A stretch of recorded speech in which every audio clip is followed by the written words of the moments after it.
Yes, hello. And welcome back to Rabbit Reads, where we were on Chapter 12, Vampires of Skulduggery Pleasant. So without further ado, Skulduggery clicked his fingers, and candles flared up all around the chamber. There were books piled on books, and artifacts and statues and paintings and wood carvings, and there was even a suit of armor to one side. "This is all to do with the scepter?" Stephanie asked in a whisper. It's all to do with the ancients," Skulduggery answered. "So I'm sure there must be something about the scepter in all this. I honestly didn't expect there to be this much. You don't have to whisper, by the way." "There are vampires above us." "These chambers are sealed. I broke the locking seal, but the sound seal is still in place. Did you know locking seals have to be dismantled every single time you want to go through, and then crafted again once you leave? I don't see what's wrong with a good old-fashioned key. That would certainly keep someone like me out. Well, until I knocked the door down." "What's a sound seal?" Stephanie whispered. Oh, even if they were standing outside the door and you weren't shouting at the top of your voice, they wouldn't hear you. Oh, and you were shouting at the top of your voice, they wouldn't hear you.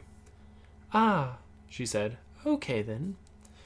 But she still kept her voice low. They started searching. Some of the books were about the legends of the ancients. Some took a more practical and analytical approach, and some were written in a language Stephanie didn't recognize.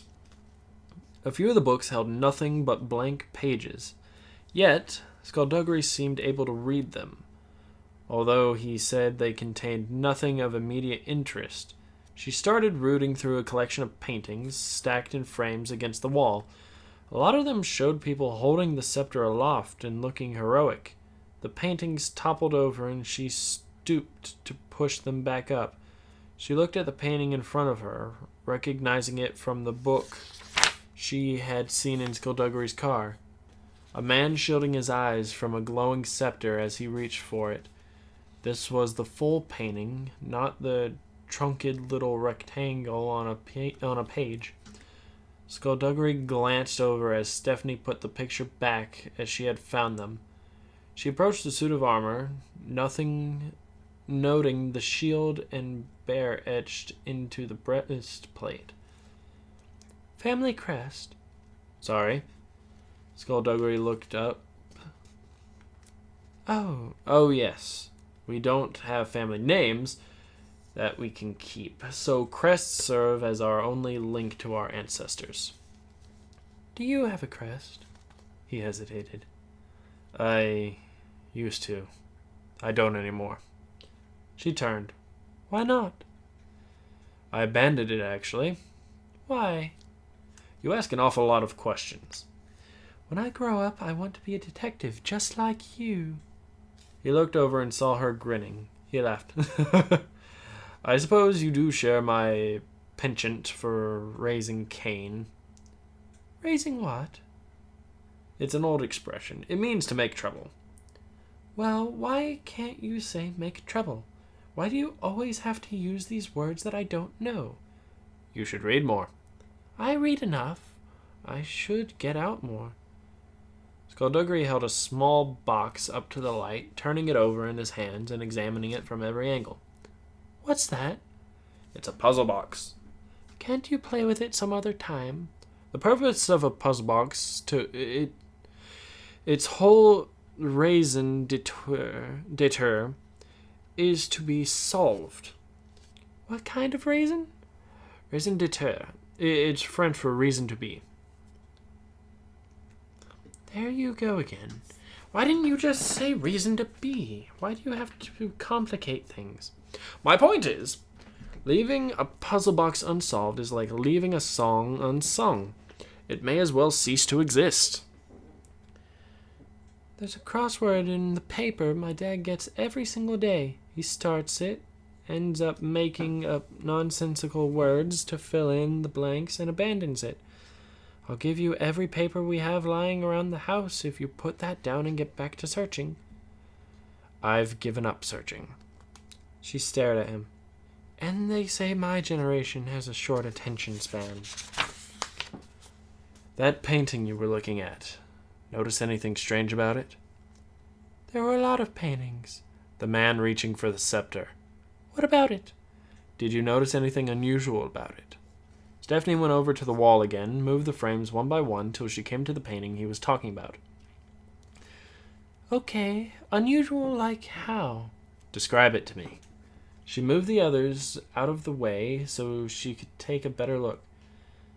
There's this man. He's reaching for the scepter. It's glowing and that's it. Nothing strange about him? No, not really. She frowned. Well, yes. The scepter's really bright, and he's got one hand shielding his eyes, but both eyes are wide open. So? So if it's really bright, you'd kind of expect him to be squinting a little, even if it is just a picture. Anything else strike you as a little off? She scanned the painting. The shadows. What about them? He's got two of them. So? The scepter is magical, remember? It could be casting two shadows as easy as one, for whatever bizarre magical reason. But the scepter isn't casting these shadows. The angles are wrong. So what would cause that? Two different light sources. And what is the primary source of light? The sun? If it is the sun, what time of day would it be?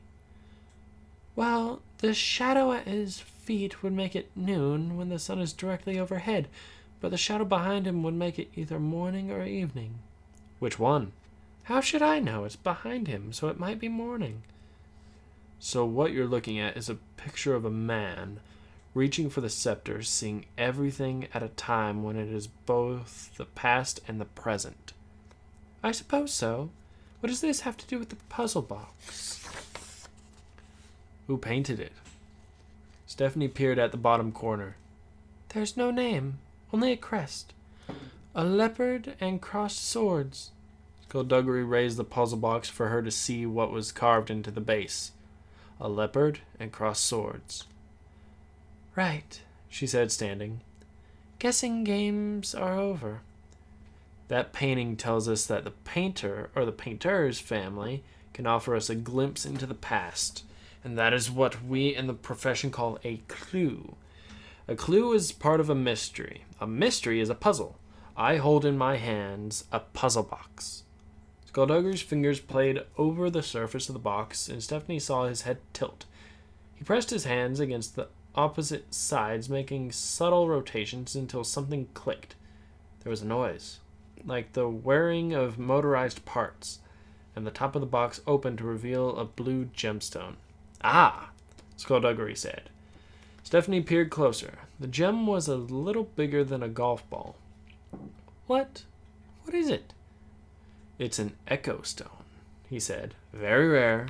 Generally, it's used by people who are dying. They sleep with the stone close by for 3 nights, and in doing so, they imprint it with their memories and personality. It's given to loved ones to help comfort them through the grief, or to answer any lingering questions they might have. Things like that. How does it work? I'm not entirely sure, he said. I've never seen one up close. He pressed his fingers to the stone, and it immediately started glowing. His head tilted again, and he sounded very pleased with himself.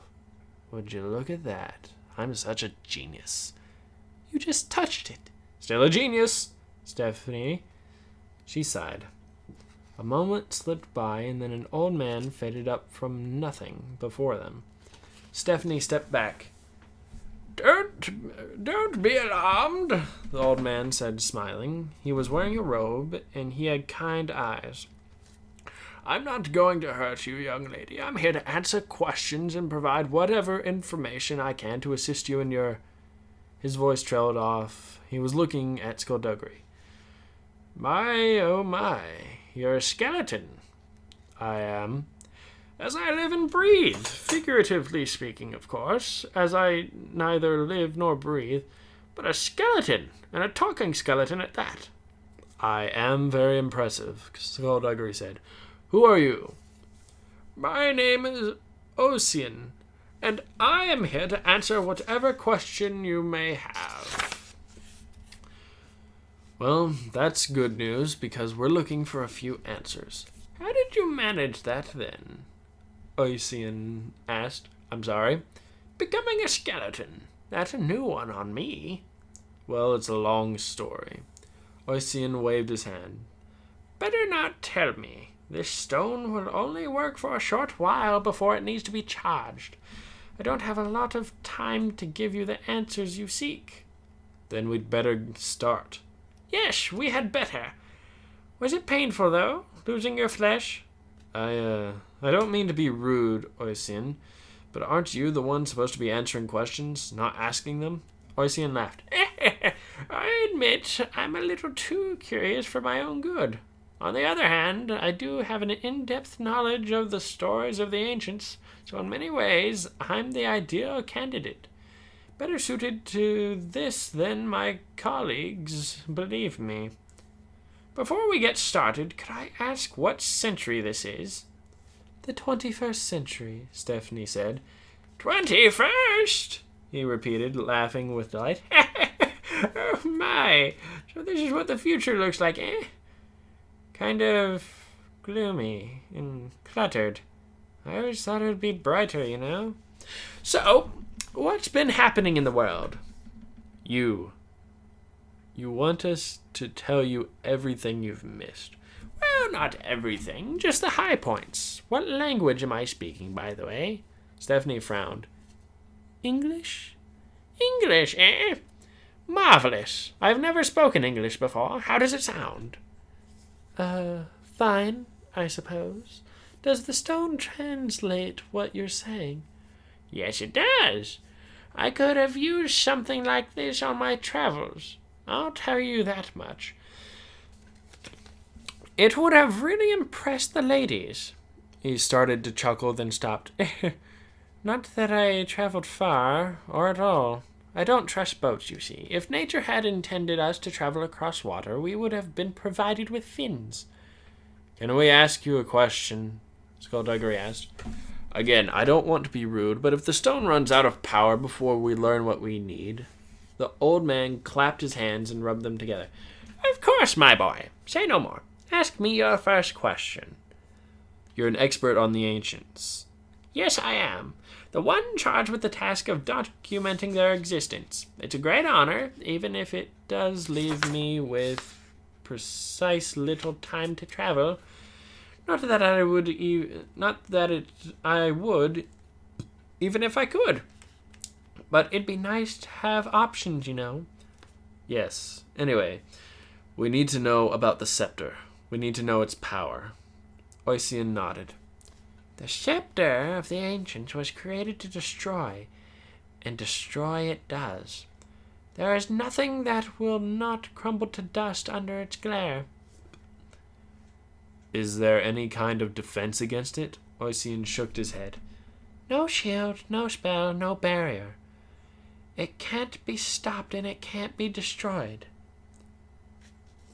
What about its power source? Stephanie asked. A single crystal. A black crystal embedded in its hilt, capable of channeling the energy that poured into it. And can the crystal be destroyed? Oisin gave a little frown. I've thought about this. Actually, I know more about the scepter than anyone else since the time of the ancients. Certainly more than any of my colleagues, and while there is no record of a weakness, we have a translation of text that suggests the crystal can be destroyed from within. How? Stephanie asked. I don't really know. Who created the scepter? Skulduggery asked. Oisin puffed out his chest. The scepter was created by the ancients as a weapon to be used against their gods. For 1 year they toiled out of sight and in darkness so that the gods could not see what they were creating. His chest deflated and he smiled. That's a direct quote from one of the first texts we found. I found it, actually. The others were so jealous That's probably why they didn't want me to be the one to answer your questions. Stephanie frowned. You're not supposed to be here. We had a vote. I voted for me. No one else did. They're just jealous. They said I'd waste time, talk too much. So I stole the stone and went away for a few days to imprint it with my consciousness. They can't imprint anything over it, you see, and now I'm here. He beamed, then his whole body faded, became suddenly transparent, and his beaming smile vanished. Ah, time seems to be running out. If you have any more questions... Who created the crystal? Skulduggery asked quickly. Well, if you'll allow me to quote from the text that I discovered. The faceless ones created the crystal, and the crystal sang to the faceless ones. When an enemy neared... But when the ancients approached the crystal, it was silent, and it did not sing to the faceless ones, and the faceless one did not know it was taken. So their security system had a blind spot, Stephanie said. It looks that way, Ocean said, nodding. His image grew even fainter, and he held up a hand, gazing through it. This is sort of unnerving. The scepter has returned, Skulduggery said. Ocean looked up. What? It was uncovered recently, then hidden again. We need to know how to find it. Oh my, Ocean said. If the wrong sort of person takes possession of the scepter... It'll be bad, we know. Ocean, how do we find it? The old man vanished for a moment, then flickered back into sight. I don't know, dear boy. Who hid it? My uncle, Stephanie said. He realized it was too powerful for anyone to own. A wise man, it seems. Of course, a truly wise man would return it to the place he found it. Failing that, somewhere similar. Skulduggery straightened. Of course. A smile popped up on Oisin's face. Have I helped you? You have. I know where it is. Thank you, Oisin. Oisin nodded proudly. I knew I could do this. I knew that I could answer questions and not talk too much. That's what I told them right before they called for a vote. I said, listen, I can...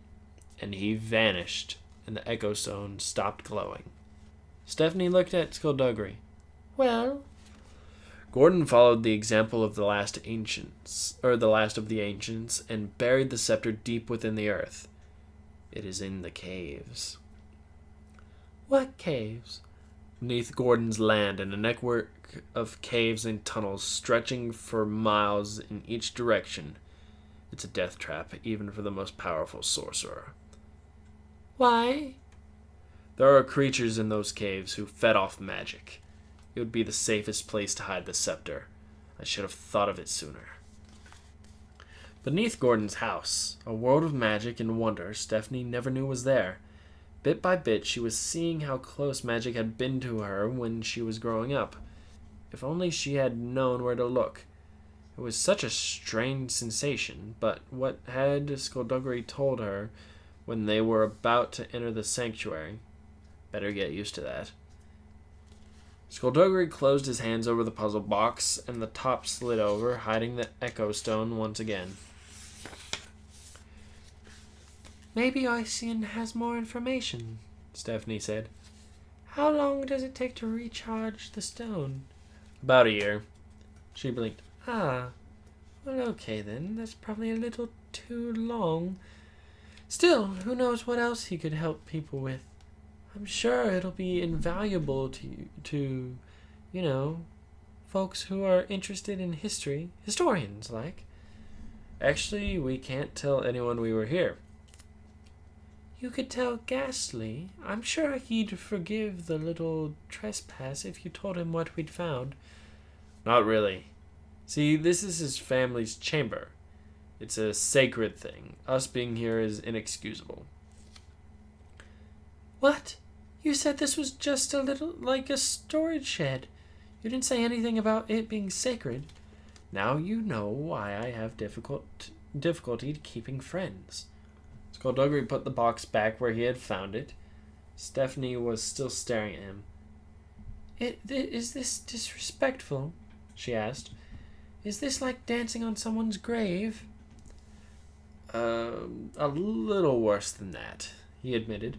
"It's like digging up that grave, taking out the body, rifling through its pockets, and then dancing on the whole thing. It's a little more than disrespectful."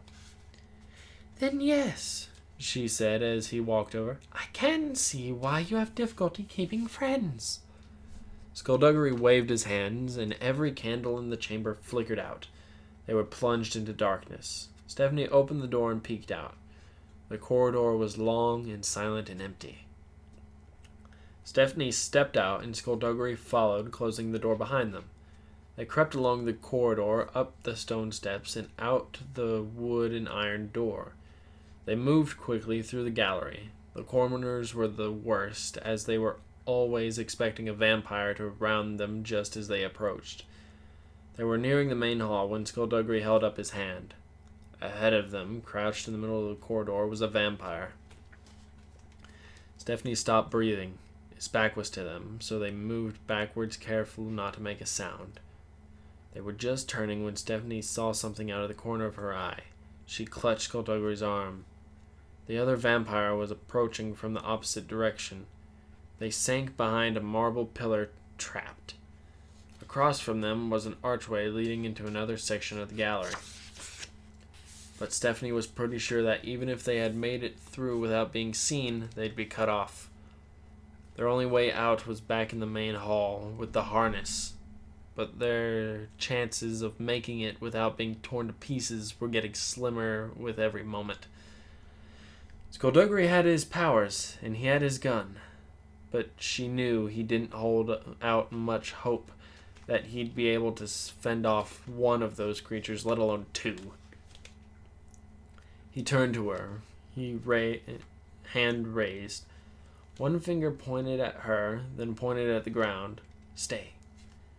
That finger pointed at himself, then at the arch. "Go." Stephanie's eyes widened, and she shook her head. By now, that finger was pressed to his lips. If he had lips, she knew his fingers would be on them. She didn't want to. She didn't want to agree to this. But she knew she had no choice. Skulduggery took his gun from his jacket and passed it to her and gave her a nod, then immediately sprang up and lunged for the arch. The vampire approaching from behind saw him and broke into a run. The vampire up ahead turned and sprang off its haunches, and Stephanie shrank back as it passed the pillar and took off through the archway, joining the hunt for the intruder. The gun was surprisingly heavy in her hand as Stephanie crept out and started running for the main hall. Her footsteps echoed loudly in the dark corridors, but she didn't care. The only thing going through her mind was the fact that she needed to get out.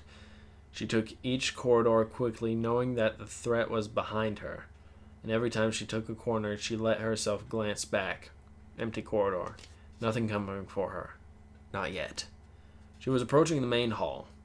Just a few more turns and she'd be there. She tucked the gun into her coat. She needed both hands to strap herself into the harness. She turned the next corner and skidded to a stop. No, this couldn't be right.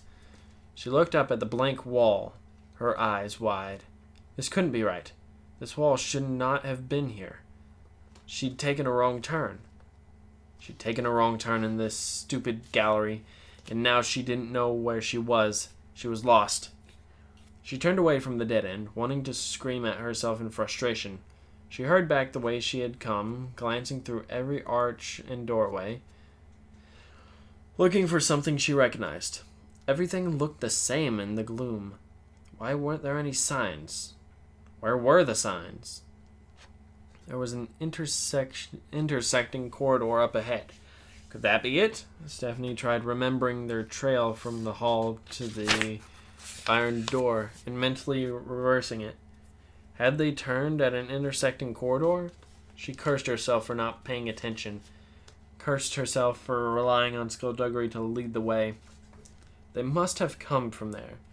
Every turn behind her seemed to lead to a dead end, so they must have come from there. She was 10 paces from the intersecting corridor when the vampire emerged from a small hall up ahead. It saw her instantly.